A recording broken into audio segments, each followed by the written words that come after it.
તો એ ગમે ત્યાં ચાલે આવે, બેન ગ્લાસ લઈ જાય, હાલો આપણે ભાઈ બેન અડધી અડધી પી લઈએ. તો જો અત્યારે 2008 વાળા વૈષ્ણવ આવ્યા મળવા, તો વ્રજ આખી લીલી પરિક્રમાને યાદ કર્યું કે રસ્તામાં ઘણી વાર તો ઓલા એવા તાલમાં વગાડે, રાસ લેવા માંડીએ. એ કે ત્યારે આપણને ખબર હતી કોકની જિંદગીમાં પગ આવા દુખશે, આપણને આવું. એટલે યાત્રા હોય કે આ નાનપણમાં કરી લેવું. નાનપણનું નાણું અને ગળપણનું છાણું. આ તો કીધું જ પૈસા માટે, પણ હું તો વૈષ્ણવ રીતે જોઉં કે નાનપણમાં આ બધું કર્યું હોય ને તો ગળપણમાં છાણા નાખીને ગરમી ઠંડી ઉડાડાય. હવે તે બધું વયું ગયું, હવે તો હીટર ને તમે જવા દો. અત્યારમાં પહેલાં તો તાપણા કરતા ને તો ડેલી હોય કે ડેલો હોય, બધાય આવી જાય. પછી એમનું જોયું અમારા છાણા ગયા ને અમારી જગ્યા ને અમે, એવું મારું તારું અમે તો ક્યાંય જોયું જ નથી. ડેલામાં જેવા બા અથવા તો ડેલીમાં રહે શાંતા માસી, કુસુમ માસી, કંસાબેન, ઓલું તાપડું કરે ને બૂમ પાડે, બે બાકી જમીન જાજો, પછી ઊભી નહીં થાય. જમાય લૂસ ખાઈએ, અહીં પેલા તાપણા હશે અને પછી એ તાપડું કરતાં કરતાં ભગવાનની વાતોય કરીએ. પછી નાના નાના બેઠા હોય તો અંતાક્ષરી રમીએ. પછી પાછા એમ કહે ચલો બધા એક એક સ્ટોરી કહો, તો ઠાકોરજીની વાતો.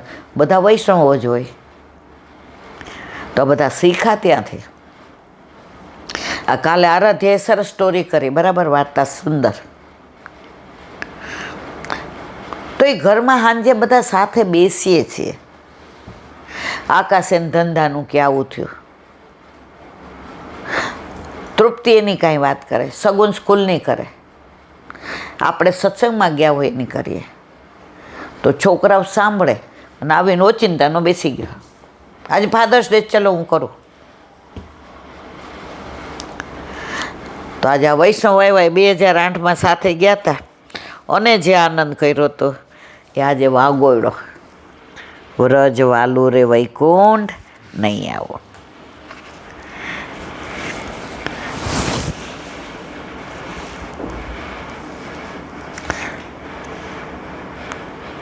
નંદગાંવ પાનસરોવરની મહાપ્રભુજીની બેઠકનું અનુસંધાન.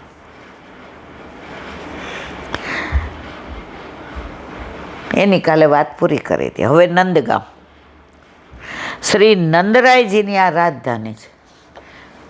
ગોકુળમાં ઠાકોરજી રહેતા હતા અને બહુ ઉપદ્રવ થતો હતો. કંસ વારંવાર અસુરોને મોકલે, પૂતનાને મોકલે ને બકાસુરને મોકલે ને અઘાસુરને મોકલે ને તૃણાવતને. પ્રભુને બહુ શ્રમ પડતો હતો. છેલ્લે યમુનાજીમાં કાળી નાગને નાયથો, માર્યો નથી. પછી બધાએ નક્કી કર્યું, નંદ બાવા કે હવે આપણે ગામ બદલાવી નાખીએ. અને બધા ક્યાં આવ્યા? નંદગામ આવ્યા. તો ગોકુળ ઠાકોરજીની બાળ લીલા બધી. અને 6 વર્ષ પછી પ્રૌઢ એ લીલા અહીંયા. કારણ કે નંદગાંવમાં કંસ કોઈ અસુરને મોકલી શકે નહીં, રાક્ષસને. ત્યાં એવું વરદાન હતું. એટલે નંદગાંવ એ નંદ બાવાની રાજધાની છે. ત્યાં નંદ મહેલ છે. આજની તારીખમાં નંદ બાવા, યશોદાજી, રોહિણીજી, રેવતીજી, ઠાકોરજી બધાના એ પ્રાચીન કોઈ ઘડેલા નથી, સાક્ષાત છે. અને તમે એ નંદ ભવનમાં જાઓ તો તમે ફીલ કરો કે આ નંદરાયજીનું ઘર છે. અને લીલી પરિક્રમામાં બાળકો મોસ્ટલી નંદ ઉત્સવ ત્યાં કરે. નીચે ઉતરો એટલે 2 વપુ 1 પ્રાણ. એ સ્વરૂપના દર્શન કરવા જેવા છે. એક સ્વરૂપમાં 2 છે. અડધું શ્યામ છે, એમાં ઠાકોરજીના શિંગાર, અને અડધું ગૌર છે, એમાં સામનેજીના ચોટી ને ડામડી ને બધું. તો નંદ અને બાજુમાં પાછા નંદેશ્વર મહાદેવ છે. ક્યાંય પણ જાઓ ને તો આમ આજુબાજુ, અરે દુકાનમાં અમે તો રબડી ખાવા ઉભા રહ્યા હતા, યાદ છે ને તમને? તો એણે કહ્યું એ કે આ દો વપો એક પ્રાણના દર્શન કર્યા? અમે કીધું ના, અમે તો નંદ ભવનમાં નંદ ઉત્સવ. એ કે કરી આવો. બાજુમાં શંકર ભગવાનનું મંદિર છે. તો વ્રજમાં જઈએ ને, આજુબાજુ છોડવું ને. હવે ધીમે ધીમે બધું તિરોહિત થઈ ગયું છે અને હજી થાય છે, કારણ કે હવે બધા મકાનો બનવા માંડ્યા ને આ ને તે ને બધું. આપણે તો કેવું છે 50 વર્ષ પહેલાં બધું. એટલે રિયલ વ્રજને આપણે જોયું છે, માણ્યું છે. એટલે અત્યારે તો ત્યાં જાય તો કાંઈ હોય જ નહીં.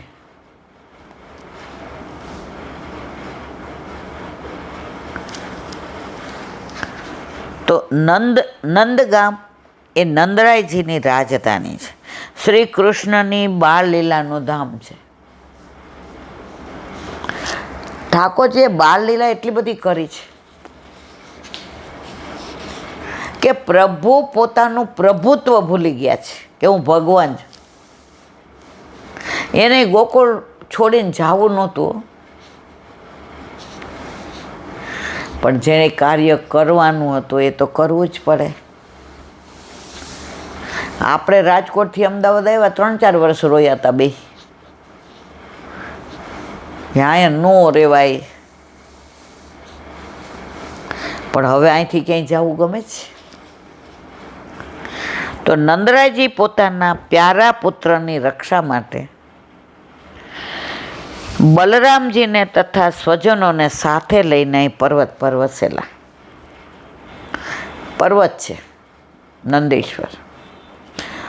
શ્રી નંદરાયજીનું વિશાળ મંદિર છે. આપણે જઈએ છીએ ઉપર, એવું સરસ છે, સીડી ચડવાની છે. સ્વરૂપ એટલા સરસ છે, વિશાળ છે. તેમાં નંદરાયજી, યશોદાજી, વચમાં શ્રી કૃષ્ણ, બલરામના દર્શન છે. મંદિરની છત પર ગોખની સામે જ બરસાનાના શ્રી લાડલીજીના મંદિરનો ગોખ છે. ઉપર જે અહીંયાનો ગોખ છે નંદ ભવનનો, એની સામે જ બરસાના સામનેજીનો ગોખ છે. પ્રિયતમ તેમાં સામે ઊભા રહીને પરસ્પર સંકેત કરીને સંકેત વનમાં તે પ્રમાણે લીલા વિહાર માટે પધારે છે. એટલે સંકેત વન વચમાં છે. આપણે ઈશારો બોલીએ, આ સંકેત.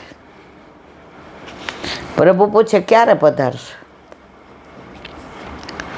તો દૂરથી સામને જ ઈશારો કરે કે આ થાકથી મણકા સુધી જતા જેટલી વાર લાગે ને માળાજીમાં, એટલી વારમાં પધારીશ. પ્રભુ કે ક્યાં? એટલે મોગરા ઉપર હસ્ત મૂકે, મોગરાને નિકુંજમાં પધારજો, હું ત્યાં આવીશ. આ સંકેત. વગર બોલે. એકવાર 3-4 ગોપી નંદ ભવનમાં આવી.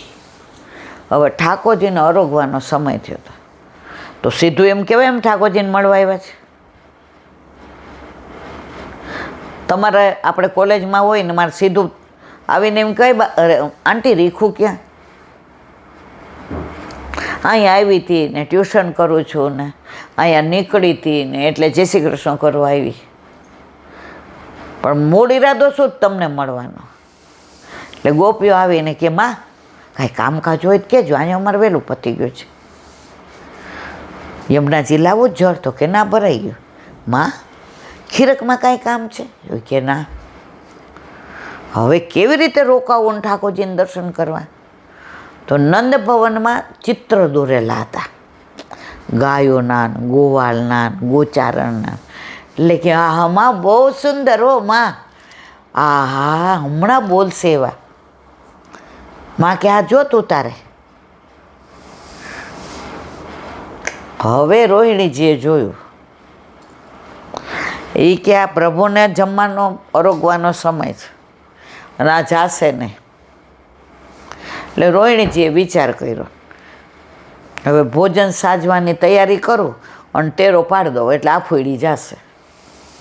હવે રોહિણીજી પરમ ચતુર સુજાન, એ જેવા રસોડામાં આવ્યા એટલે ગોપીઓ દોયડી. પ્રભુની ને ગોપીઓની દ્રષ્ટિ એક થઈ. હવે ટેરો પડે એની વચ્ચે બે દ્રષ્ટિ એક થઈ. એટલે ગોપીઓએ પૂછ્યું, આજે ક્યાં? ઠાકોરજી હાથા મૂચીને કરે કે ગિરિરાજજી પાસે. કારણ કે ધારણ શું કર્યો હતો? ગિરિરાજ. કયા હાથે? ડાબા હાથે, ટચલી આંગળીએ. ઠાકોરજી આમ કરીને કહી દીધું ગિરિરાજ ઉપર. સંકેત. આવી તો સુરદાસજીના પદની કેટલી અદ્ભુત લીલા છે મારા વાલા. ચિત્રસી ઠાળી ભાઈ, ઠાકોરજી ઈશારો કર્યો ને તો ઓલા ચિત્ર જોતી હતી ને, પોતે ચિત્રની જેમ ચિત્રાઈ ગઈ એમ ગિરિરાજી ઉપર. ઓહો ભાવ. આજે અમારો મેળ થઈ ગયો પ્રભુ આપની યારે. બોલો વલ્લભાધીશ.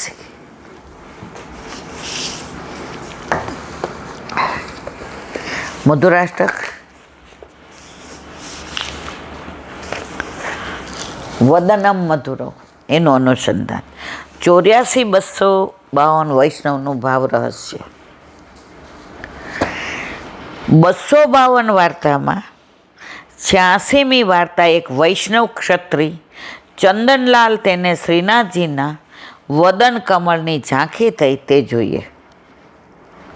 દયારામભાઈનું કીર્તન છે ધૂળ. મેં તો શ્રીનાથજીનું વદન કમળ જોયું, એટલું સરસ છે. જો તમે એકલા હો, શાંતિ હોય, હિંચકા ઉપર બેઠા હોય, સામે બગીચો હોય અને સવારના કોયલ બોલતી હોય અને તમે એ કીર્તન ધૂળ સાંભળો દયારામભાઈનું, તમને સાક્ષાત માનસીમાં દર્શન થયા વિના રહીને. શ્રીનાથજીનું વદન કમળ જોયું મેં તો. શ્રીનાથજી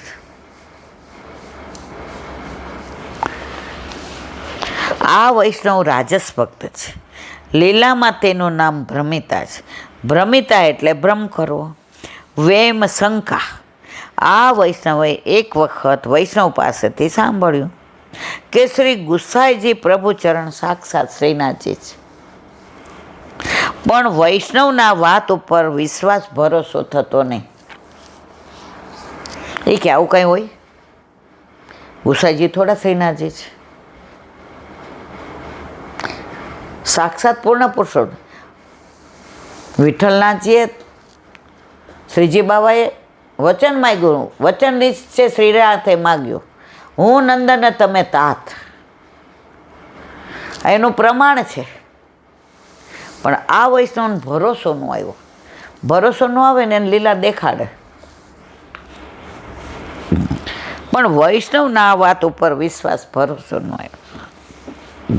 કેમ કે ગુસાઈજી તો ગૌર વર્ણ અને શ્રીનાથજી બાવા શ્યામ વર્ણ, તો કેમ મનાય કે બે સ્વરૂપ એક છે? ઉષ્ણકાલના દિવસો હતા. જો અત્યારે ઉષ્ણકાલ છે. બધા વૈષ્ણવો શ્રી ગુસાઈજીને ચંદન સમર્પવા આવે. ચંદન સમર્પવાનો વારો આ વૈષ્ણવનો આવ્યો. ચંદન ઘોડી શ્રી ગુસાઈજીના સમગ્ર શ્રી અંગ પર સમર્પ્યો. ગુસાઈજી પ્રભુચરણના વૈષ્ણવના મનમાં શું શંકા તે જાણે છે. તેઓએ આ વૈષ્ણવને થોડા વખત માટે ચરણ સેવા કરવા માટે આજ્ઞા કરી. પોતાના સ્વરૂપના શ્રીનાથજી સ્વરૂપના દર્શન કરાવતા એના વેમને દૂર કરવો હતો. એટલે ચરણ સેવાની આજ્ઞા કરી. વૈષ્ણવ ચરણ સેવા કરવા લાગ્યા. શ્રી પ્રભુચરણ મલમલનો ઝીણો ઉપરણો ઓઢી પોટ્યા. વૈષ્ણવને થોડી વારમાં શ્રી ગુસાઈજી ગૌર વર્ણમાંથી શ્યામ થઈ શ્રીનાથજી થઈ ગયા. આ બધું ખરેખર બનેલું છે. 84,252 વૈષ્ણવની વાર્તા જે હકીકત છે બધી અંદર વર્ણવે છે.